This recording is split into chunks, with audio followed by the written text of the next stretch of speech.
मी साधूच बनेल, मी साधकच बनेल, मी साधनाच करेल, यामध्ये तीळ मात्र शंका नाही. तुम्हाला एकांताचं सुख दे, मला एकांताचं सुख दे. माझ्या एकांताच्या सुखामध्ये कुठली बाधा येणार नाही याची काळजी मी घेईन. काय कराल तुकोबा तुम्ही एकांतात गेल्याच्या नंतर? ध्यानी रूप, तुमचं रूप माझ्या ध्यानामध्ये राहील. ऐका, ध्यानी रूप वाचे नाम, निरंतर नाम तुमचं माझ्या मुखामध्ये राहील. ध्यानी रूप वाचे नाम निरंतर, आणि आपुला विसर पडो नेदी, मी तुझा विसर पडू देणार नाही. असं तुकोबराय स्पष्ट सांगतात. कुणाला? देवाला. हेच बोलणं माझे तुकोबराय नर्मदा माईशी करतात. माई, मी तुझ्या तीरावरती मी तुझी साधना करेल, आणि ही साधना करत असताना, ही तीर्थयात्रा करत असताना मी तुझं रूप माझ्या अंतकरणामध्ये ठेवेल. ध्यानी रूप वाचे नाम, आणि तुझी आठवण माझ्या अंतकरणामध्ये अखंड राहील याची काळजी मी घेईन. नाही भय साचे नाही भय साचे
म्हणतात. मी काय करेल एकांतात गेल्याच्या नंतर? नर्मदा आठवी वेळोवेळा वाचेने फक्त अखंड माईचं नामस्मरण करत चालेल. नर्मदा हर नर्मदे हर नर्मदे हर.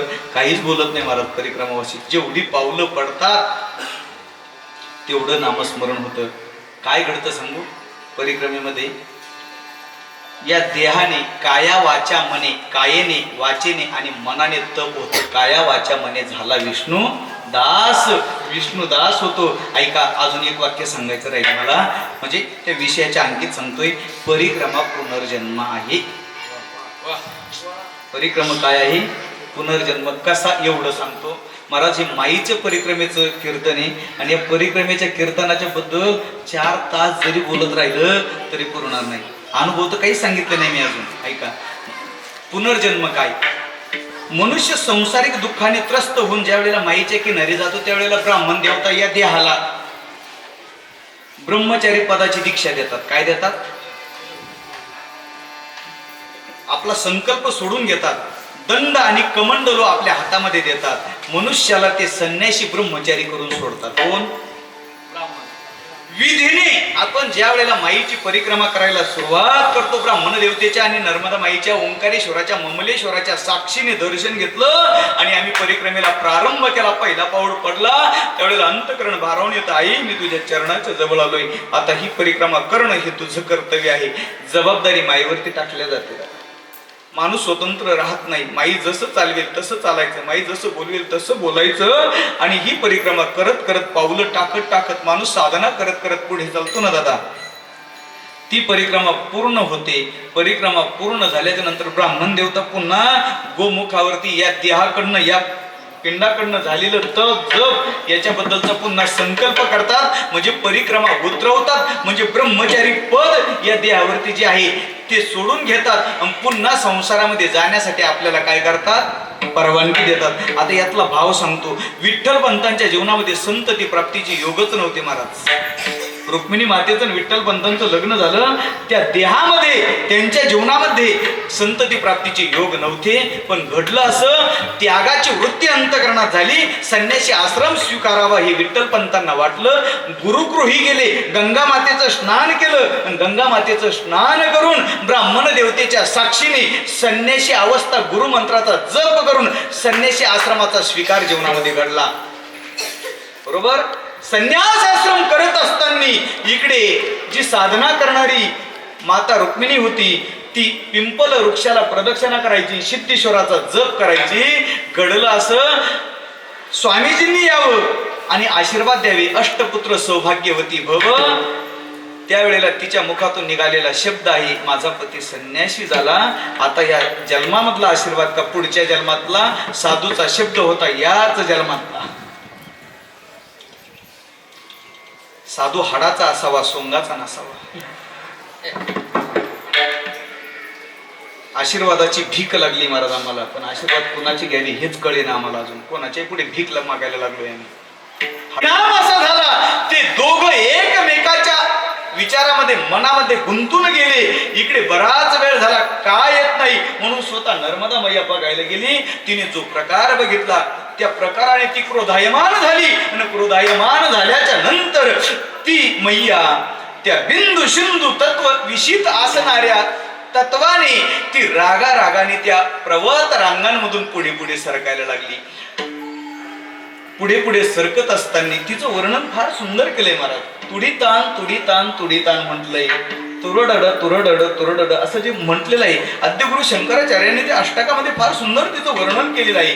आणि ती मैया ज्या वेळेला निघाली त्यावेळेला अनेक ऋषी मुनी सिद्ध साधक अपार ही सगळी मंडळी तिला अडवण्यासाठी आली, परंतु ती थांबायला तयार नाही. ह्या भरतखंडामध्ये, आशिया खंडामध्ये जेवढ्या काही नद्या आहेत सज्जनाओ, त्या सगळ्या पश्चिमेकडनं पूर्वेकडे वाहतात, परंतु एकच नदी अशी आहे सज्जनाओ की ती पूर्वेकडनं पश्चिमेकडे. या जगतामध्ये दोनच नद्यांच्या परिक्रमा धर्मशास्त्राने सांगितलेल्या. एक आपली गौतमी गोदावरी गंगा, हिची परिक्रमा फार प्रख्यात नाही, परंतु जी जुनी साधक मंडळी संन्यासी मंडळी आहेत ना सज्जनाओ, ती गोदावरी मातेची काय करतात? परिक्रमा करतात. आणि या जगतामध्ये अत्यंत प्रासादिक परिक्रमा जर कोणती असेल तर ती पवित्र सलीलामा भगवती नर्मदा मैयाची परिक्रमा. का करावी परिक्रमा? जीवनातलं दुःख हरण व्हावं आणि जीवनामध्ये आनंदाचे क्षण यावेत. नर्म म्हणजे दुःख, जी हरण करते तिला नर्मदा म्हणतात. हरण करणे तिला नर्मदा म्हणतात. या माईची परिक्रमा, या मातेची परिक्रमा भाऊसाहेब काकांच्या जीवनामध्ये अत्यंत प्रासादिक अंतकरणाने घडली. सज्जना विठ्ठल विठ्ठल विठ्ठल विठ्ठल. का करावी परिक्रमा हा मोठा प्रश्न आहे. परिक्रमा का करावी? जीवनाची सार्थकता करण्यासाठीच परिक्रमा करावी. कशासाठी करावी परिक्रमा? आपलं संसारिक जीवन जे काही आहे ना सज्जनाओ, ते निरर्थकतेच्या वाटेवरती चाललेलं आहे. आपल्या जीवनाची सार्थकता व्हावी, जन्माला आल्याच्या नंतर जीवनामध्ये काहीतरी साधना घडावी, जगाच्या उपकारासाठी, मानासाठी लोकांनी मानावं, याच्यासाठी परमार्थाची साधना मुळीच नाही, फक्त कीर्तनाची झाली अलीकडे.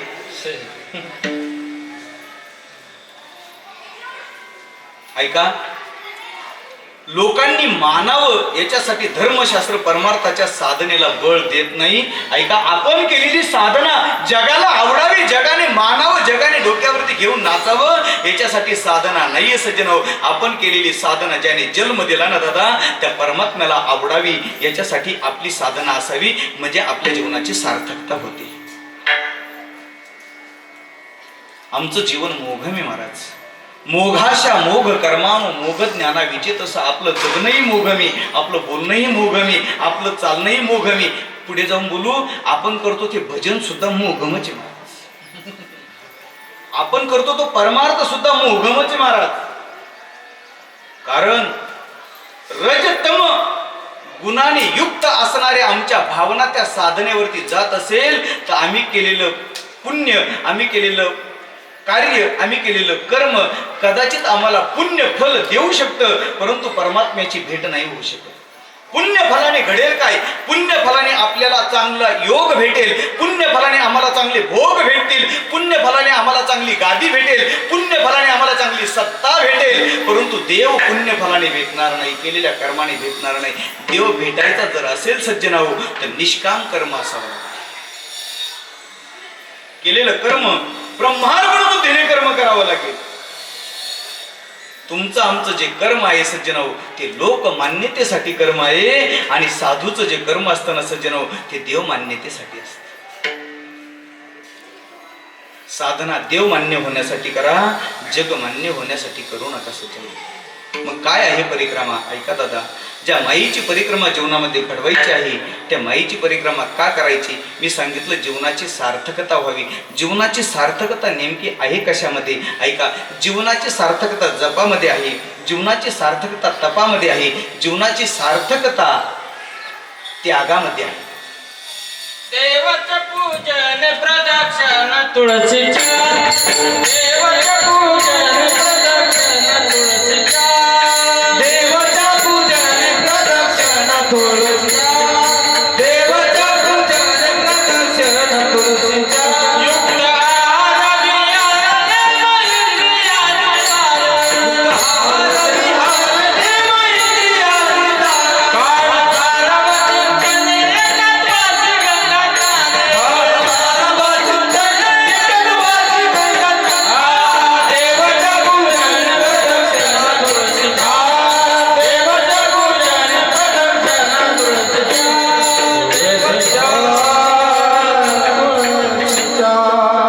परिक्रमा काय आहे? ऐका, परिक्रमा काय आहे? परिक्रमा जप आहे, परिक्रमा तप आहे, परिक्रमा त्याग आहे. ऐका, परिक्रमा पुनर्जन्म आहे. काय आहे? परिक्रमा पुनर्जन्म आहे आणि परिक्रमा जीवनाचं साध्य आहे. काय आहे? ऐका नीट. परिक्रमा जप आहे, परिक्रमा तप आहे, परिक्रमा साधना आहे, परिक्रमा त्याग आहे, परिक्रमा साध्य आहे. आम्हाला मिळवायचं काय? आम्हाला साध्य मिळवायचं आहे जीवनामध्ये. काय मिळवायचं आहे? आपण प्रत्येक जण कोणत्या तरी साधनावरती आरूढ झालेलो आहे, प्रपंच करतोय. याच्या पाठीमागे एकच कारण आहे, आमचं साध्य आमच्या जीवनामध्ये आम्हाला शोधायचं आहे. आम्ही काहीतरी शोधण्यासाठी निघालेलो आहोत सज्जन आहोत. आम्हाला काहीतरी प्राप्त करायचं आहे, आम्हाला साध्य प्राप्त करायचं आहे. भेटेल कुठे?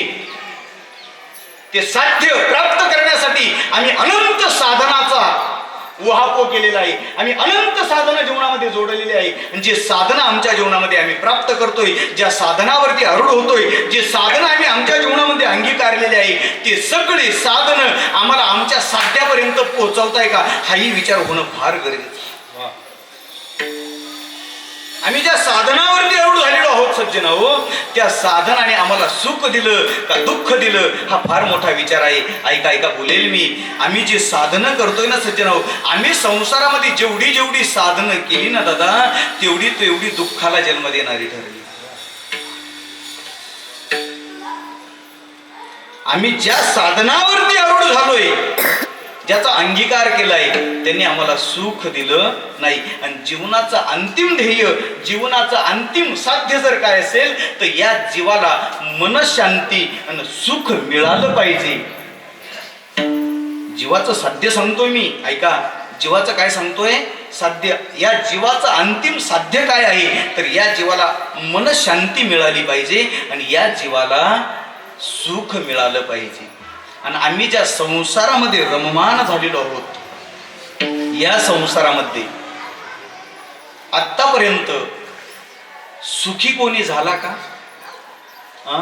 बरं, तो संसार आम्ही करतोय, वयाची 65 वर्ष झाली, 75 वर्ष झाली, 80 वर्ष झाली, 95 वर्ष झाली, आम्ही ज्या संसारामध्ये आहोत, या संसाराने आम्हाला क्षणाचं तरी सुख दिलंय का? दिलंय? काका, आपलं वय काय? ते गंधावाले बाबा बाबा ऐकायला नाही. तुमचं वय किती काका? तुमचं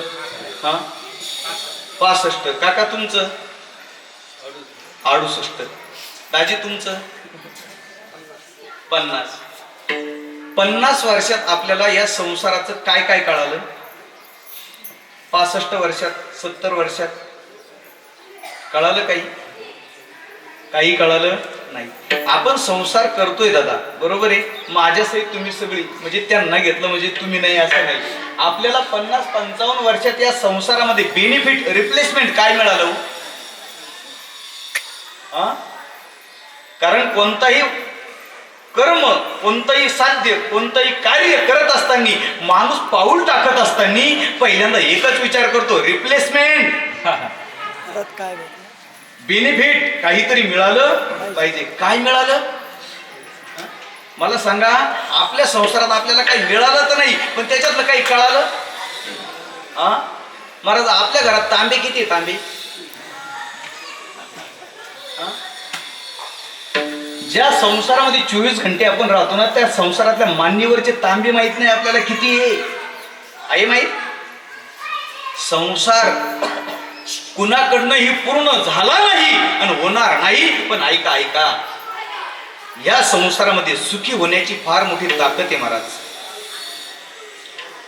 या संसारामध्ये सुखी होण्याची फार मोठी ताकद आहे.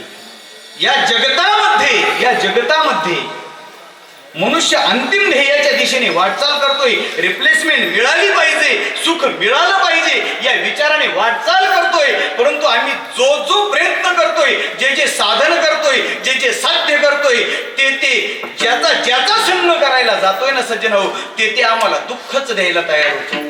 धरू जाता संग तव तो होय बाधक म्हटलंय तुकोबराईंनी. आम्ही ज्याचा संग करू ते बाधा देणारं ठरलं या संसारामध्ये. ऐका, ज्या निर्जीव वस्तू आहेत त्याचा संघ सोडा. ट्रॅक्टर असेल, गाडी असेल, नागर असेल, या सगळ्या गोष्टी सोडा. आपण ज्या कुटुंबात राहतोय ना सज्जनो, ज्यांच्याकडनं आपण सुखाची अपेक्षा करतो ना, ते तरी आपल्या सुखाला जन्म देता का? तुकोबराय म्हणतात, ज्यांच्यासाठी हाडाची काढं केली, ज्यांच्यासाठी रक्ताचं पाणी केलं, ज्यांच्यासाठी मी नको ते प्रयत्न या संसारामध्ये केले, ते सगळे मला दुःख देणारे ठरले. करिता या सेवा कुटुंबाने मला सांगितलं, बापू तुझे जे विचार आहे, तुझं जे बोलणं आहे, या बोलण्यातून तुला तुझ्या जगण्याची जी वृत्ती आहे ती अस्थिर झालेली असं दिसतंय. तुझ्या प्रश्नाची उत्तरं माझ्याकडे नाही, तुझ्या प्रश्नाची उत्तरं या जगतातल्या तू ज्याच्या समोर अंतःकरण मोकळं करतो आहे त्या कुठल्याच व्यक्तीकडे नाही. या जगतामध्ये आपल्या प्रश्नाची उत्तरं सर्वसामान्य माणसाकडे नाहीये दादा. आपल्या प्रश्नाची उत्तरं, आपल्या दुःखाची उत्तरं आपल्याला शोधायची आहेत.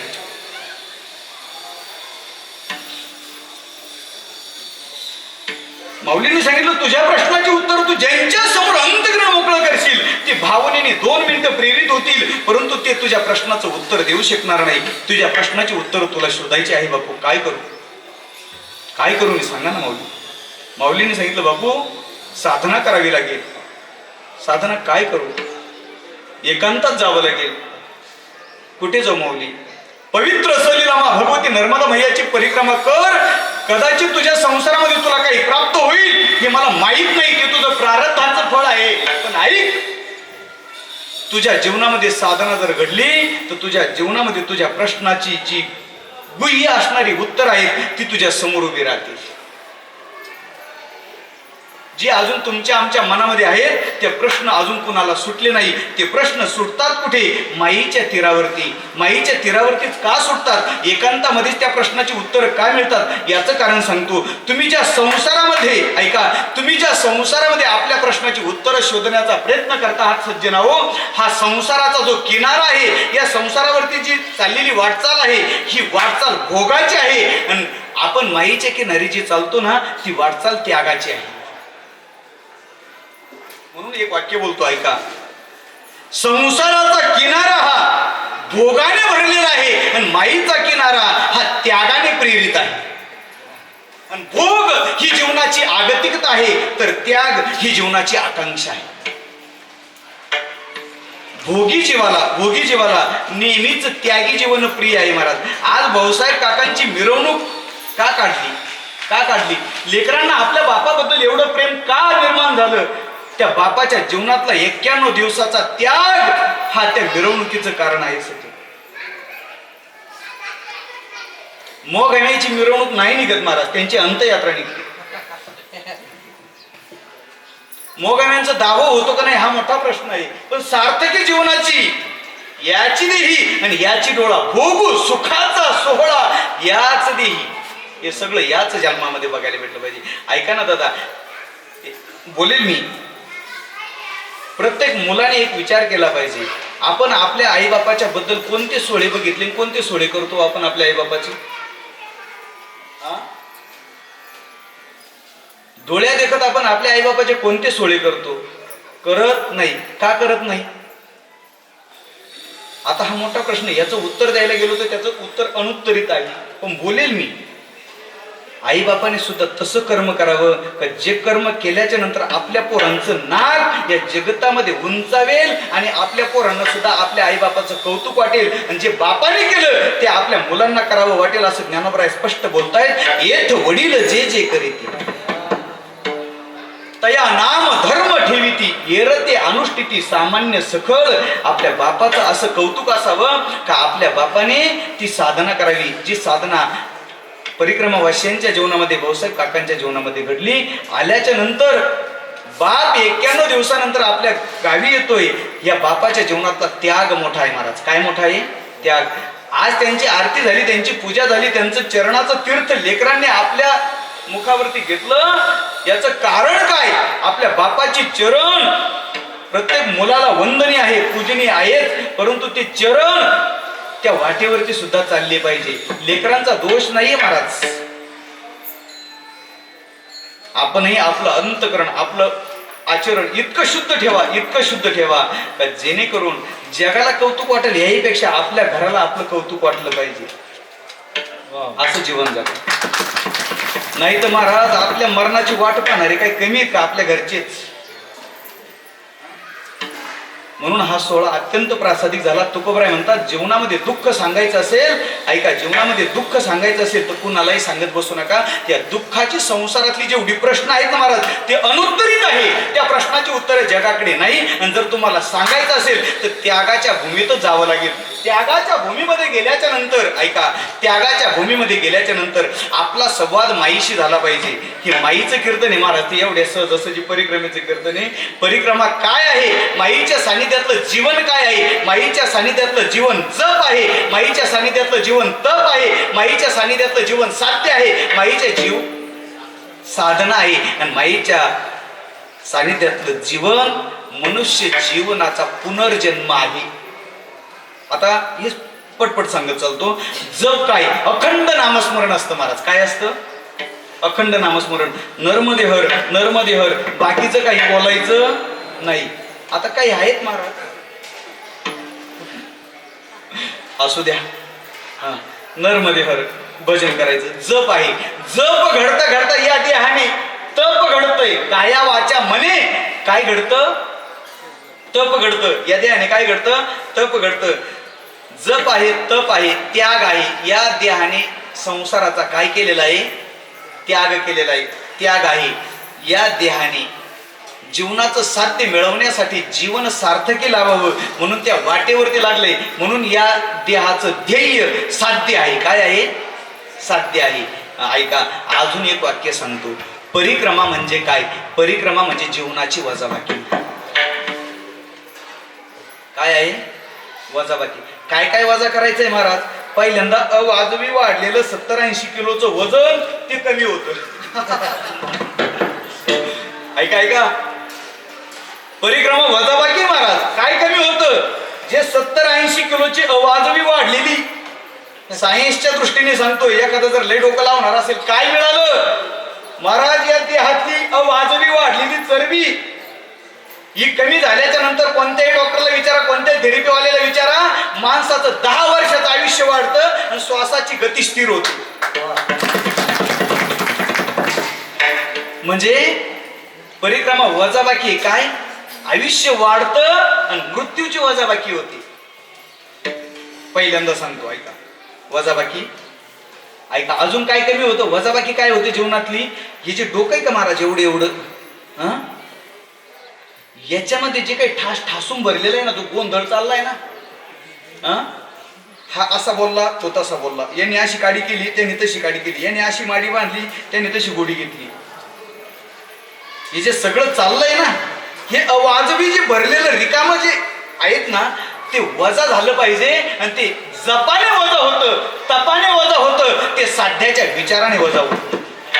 कशाने वजा होतं? साध्याच्या विचाराने. हे सहजासहजी वजाबाकी होत नाही. मग अजून काय वजाबाकी होते सांगू? या देहामध्ये षड विकार आहे, षड रिपू आहेत. काम, क्रोध, मद, मच्छर, दंभ आणि अहंकार या षड विकाराची माती होती महाराज. माती. ऐका, जे मिळेल ते खायचं, जसं चालवेल माई तसं चालायचं आणि बोलायचं फक्त प्रभूचं नामस्मरण, याच्यापेक्षा काही नाही महाराज. तिथे जिभेचे चोचले पुरवल्या जात नाही, पण तिथे त्यागाचे चोचले पुरवल्या जातात महाराज. ज्या गावातून परिक्रमा वाशी जातात ना दादा, आपल्याला आपल्या दारात आलेल्या भिकाऱ्याला चतकुर भाकर वाढायला महाराज लाज वाटते. त्या गावातून परिक्रमा वाशी जात असताना एवढी मुलं असतात महाराज, ते बाई विधीला बसलेले असतात. कुठं? सकाळी बाई विधीला डबा घेऊन बसलेलं पोरग सुद्धा सहज त्याच्या मुखातून निघतं नर्मदे हर. खरंय ना बाबा?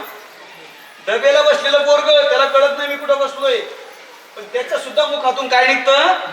प्रभूजी म्हणतात. ते प्रभूजी नर्मदे हर. आणि त्यांना परिक्रमावाशी बघितला का आनंद होतो, आपल्या चेहऱ्यावर घड्या पडतात. आला बा परिक्रमा करून.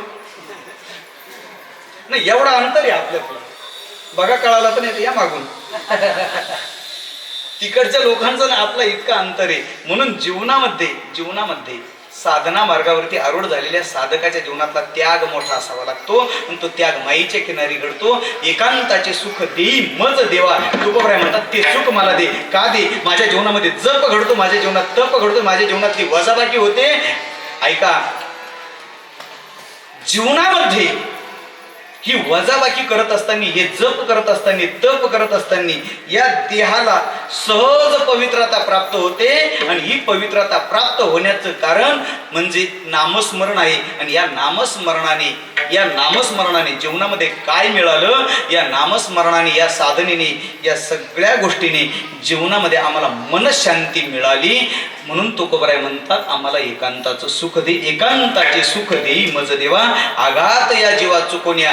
देवाने विचारलं, माणूस नावाचा प्राणी इतका बदमाशी महाराज, रात्रीतून पक्ष बदलितो, रात्रीतून त्याला सुख दुःखाची जाणीव नाही, त्याला कुठल्याही प्रकारचा विचार नाही, इतका स्वार्थी लबाड झालेला माणूस, आणि याला जर मी सगळं दिलं तर हा बेभान होईल. एकांतात जाऊन सुद्धा एक लंगोट घेईल, त्या लंगोटीला त्याचा जीव लागेल, आणि जीव लागल्याच्या नंतर तो साधू होईल. साधू झाल्याच्या नंतर लोक त्याचे भक्त होतील. भक्त झाल्याच्या नंतर लोक साधूला दूध पाजायची प्रयत्न करतील, त्याच्यासाठी मांजर आणतील. मांजर आणल्याच्या नंतर त्या मांजरीला दूध लागेल. त्या मांजरीला दूध तापून ठेवण्यासाठी मग कोणीतरी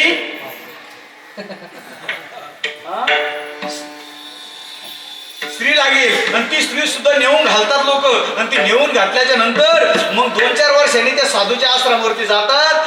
त्या आश्रमाच्या दारामध्ये लेकरं खेळत राहतात. मग लोक विचारतात, बाबा हे कसं काय? यांची सेवा कोणत्या स्वरूपाने? आज मला आपला संतोष दादा बोलला, म्हटले महाराज आपण एवढं सगळं करतोय, बापाचा सोहळा करतोय, तो सोहळा अविरतपणे जिवंत राहिला पाहिजे, असं काहीतरी आपल्याला साधन वापरायचं आहे. आणि कृष्णादादाला फोन केला. कृष्णादादा या ठिकाणी सेवा करण्यासाठी, माईची सेवा करण्यासाठी उपस्थित झाले. त्यांनाही खूप खूप परिवाराच्या वतीने, समस्त ग्रामस्थांच्या वतीने धन्यवाद देतो. ऐका दादा, 3 लेकरांनी या ठिकाणी हा सोहळा अत्यंत प्रासादिक अंतकरणाने आयोजित केला, त्याबद्दल मला पुढे शेवट बोलायचंच आहे. पण ऐका, जीवनामध्ये परिक्रमा काय आहे, परिक्रमा का करावी, मा भगवती नर्मदा कोण आहे, कशी आहे, याचा थोडा विचार करत करत आपण पुढे जाणार आहोत.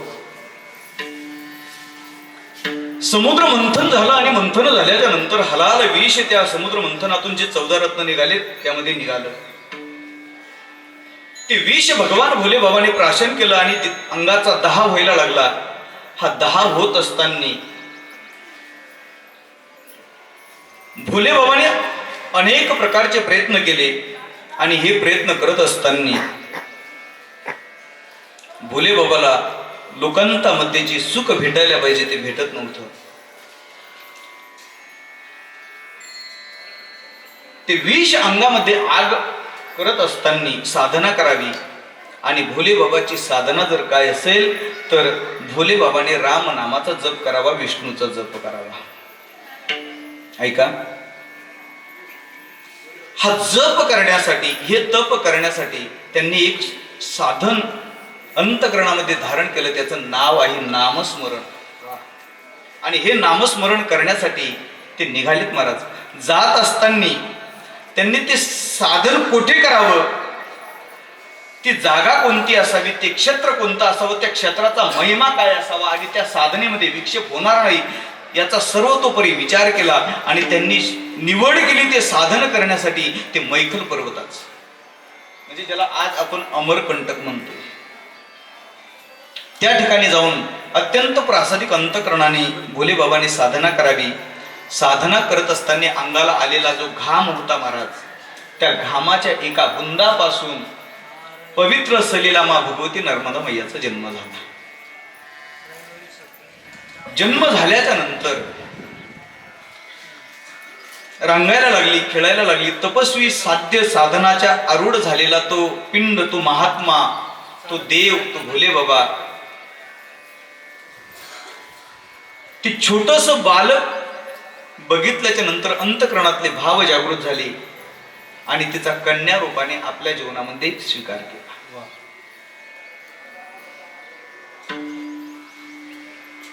वाढायला लागली, परंतु त्यागी जीवनाला संसारिक जीवनामध्ये जास्त रमून जमत नाही. म्हणून त्या मैखल पर्वतावरती तो मैखल नावाचा जो राजा होता, त्या राजाला ती कन्या सुपूर्द केली. पुढे उपवर झाली.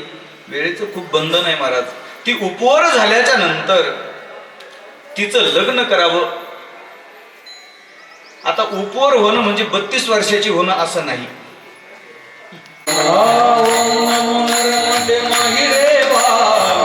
पार्वती वल्लभ सदा शिवा. पार्वती वल्लभ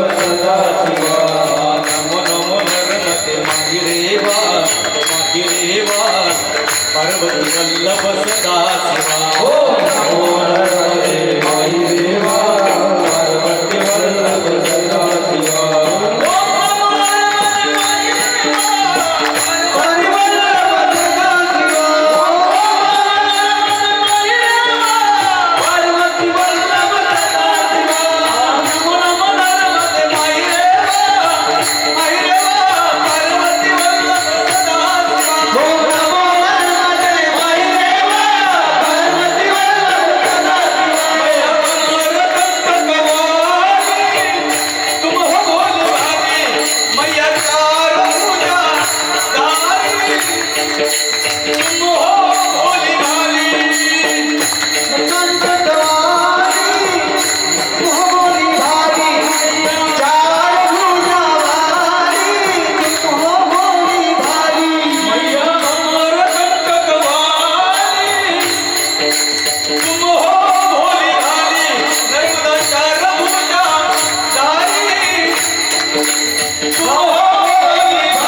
सुख दे, एकांताचे सुख देई मज देवा, मला एकांताचं सुख दे. आघात या जीवा चुकवून या संसाराचे आघात या जीवावरती व्हायला लागले. ऐका, या जीवाला, या मनुष्य प्राण्याला संसारिक आघात सहन करण्याची क्षमता नाहीये सज्जनो. फक्त माणसं गुडगी झाली. तुकोबराईंच्या जीवनामध्ये हे फार मोठं दुःख आहे. ते दुःख तुमच्या आमच्या जीवनामध्ये आहे. तुकोबराय संसारिक जीवन जगत असताना, तुकोबराया संसारिक जीवन जगत असताना जे तुम्ही आम्ही जीवन जगतोय ना दादा, तेच जीवन माझे तुकोबराय जगत होते. ते दुःख तुकोबरायांना मिळालं, तेच दुःख तुमच्या आमच्या जीवनामध्ये सुद्धा आहे. ऐका, तुकोबराय म्हणतात, देवा मला एकांताचं सुख दे, एकांताचे सुख देई मज देवा. आघात या जीवा चुकोनिया. जीवावरती आघात व्हायला लागले, या आघातातून तुम्हाला मुक्त कर. विठ्ठल विठ्ठल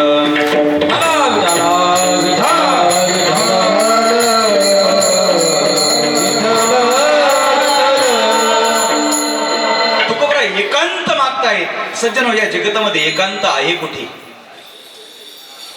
एकांत आहे कुठे? जीवनामध्ये आघात झाल्याच्या नंतर, ऐका सज्जन, जीवनामध्ये आघात झाल्याच्या नंतर दुःखाने